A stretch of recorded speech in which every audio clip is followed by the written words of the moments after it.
Model মসজিদের নামে অ্যাপয়েন্টমেন্টের নামে কি একটা ইসলামিক অ্যাপয়েন্টমেন্ট দেয় ওনারাই নামে 13 কোটি টাকার বাজেট মডেল মসজিদের জন্য 21 কোটি টাকা পর্যন্ত হয়েছে। তার উদাহরণ আমার নির্বাচনে তখন আমি বিরোধী দলের এমপি ছিলাম।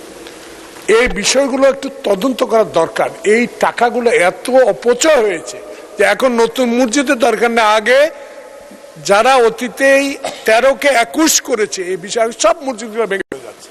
আমার উদাহরণ আমার সেনবাগেরটা ঢোকা যায় না, পানি পড়ে। এই বিষয়গুলো আমি মাননীয় স্বরাষ্ট্রমন্ত্রীকে জানবো যে এই বিষয়ে একটা তদন্ত করে যারা 13কে 21 করেছে এই বিষয়ে কোনো ব্যবস্থা গ্রহণ করা যাবে কিনা। আপনাকে ধন্যবাদ। মাননীয় মন্ত্রী একটু পরে মাননীয় সদস্য আপনি বললেন, এই কারণে আমারও বলতে ইচ্ছে হচ্ছে। আপনার সেনবাগে যে অবস্থা, আমার দুর্গাপুরে তার চেয়ে ভয়াবহ অবস্থা। সামনে বিরাট বড় একটা পুকুর, এর পিছনে মডেল মসজিদ, একটা ব্রিজ করে মডেল মসজিদে যেতে হবে। ওই স্থানীয় লোকজন নাম দিয়েছে তাজমহল। মাননীয় মন্ত্রী,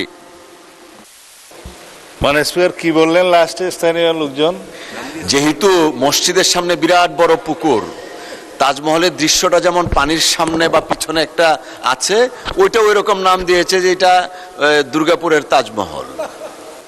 মসজিদের সামনে বিশাল আকারে পুকুর। এখন এইটাতে ঢুকতে গেলে আপনার ব্রিজ করতে হবে আর কি, মসজিদ আর ব্যবহার করা যাচ্ছে না, এই জন্য নাম দিয়েছে তাজমহল। ধন্যবাদ মাননীয় স্পিকার। মাননীয় সদস্য জনাব জালানাউদ্দিন ফারুক, ইনি অত্যন্ত প্রবীণ সংসদ সদস্য, ওনার অভিজ্ঞতা অনেক বেশি। তিনি যেই প্রশ্নটা করেছেন এটা সর্বক্ষেত্রেই বলা যায় প্রযোজ্য। বিগত আওয়ামী ফ্যাসিবাদী সরকারের সময়ে অর্থ লোপাটের বিভিন্ন প্রকল্প নেওয়া হয়েছে। আমি এখানে বলছি না যে পদ্মা সেতুর মতো দুর্নীতি এখানে হয়েছে, তবে ইসলামের নামে মসজিদের নামে তারা যা করেছে সেটা অত্যন্ত গর্হিত কাজ। মডেল মসজিদ অবশ্যই ভালো উদ্যোগ, কিন্তু এই মডেল মসজিদ নির্মাণের জন্য প্রকল্প ব্যয় প্রাক্কলন সেটা যথাযথ হয়েছে কিনা এটা একটা খুবই যুক্তিসঙ্গত প্রশ্ন। 13 কোটি ব্যয় 21 কোটিতে বৃদ্ধি হয়েছে। দেবপ্রিয় ভট্টাচার্য সাহেবের যে হোয়াইট পেপারটা প্রকাশিত হয়েছে, আমি কয়েকদিন আগেও বাজেট স্পিচে বলেছি, তাতে এরকম মেগা প্রকল্পে মেগা দুর্নীতির জন্য মেগা বাজেট করা হয়েছে এবং সেটা সময় বৃদ্ধির ক্ষেত্রে 5 বছর থেকে 7 বছরও সময় বৃদ্ধি করা হয়েছে। আর প্রাক্কলিত ব্যয় কয়েক গুণ বৃদ্ধি করা হয়েছে। দুর্নীতি করার জন্য প্রাক্কলনের মধ্যেই আগে ঢুকেছে, তারপরে দুর্নীতি হয়েছে, সময় বৃদ্ধি হয়েছে, ব্যয় বৃদ্ধি হয়েছে, তার উপর এখন 13 কোটি থেকে 21 কোটিতে কিভাবে গেল?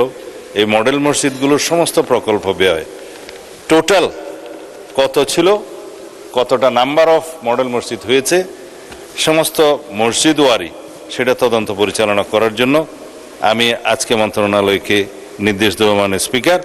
এর মধ্যে সরকারি অন্যান্য সংস্থাও জড়িত হতে পারে। করে যারা 13কে 21 করেছে এই বিষয়ে কোনো ব্যবস্থা গ্রহণ করা যাবে কিনা। আপনাকে ধন্যবাদ। মাননীয় মন্ত্রী একটু পরে মাননীয় সদস্য আপনি বললেন, এই কারণে আমারও বলতে ইচ্ছে হচ্ছে। আপনার সেনবাগে যে অবস্থা, আমার দুর্গাপুরে তার চেয়ে ভয়াবহ অবস্থা। সামনে বিরাট বড় একটা পুকুর, এর পিছনে মডেল মসজিদ, একটা ব্রিজ করে মডেল মসজিদে যেতে হবে। ওই স্থানীয় লোকজন নাম দিয়েছে তাজমহল। মাননীয় মন্ত্রী, মানে স্পিকার কি বললেন লাস্টে? স্থানীয় লোকজন,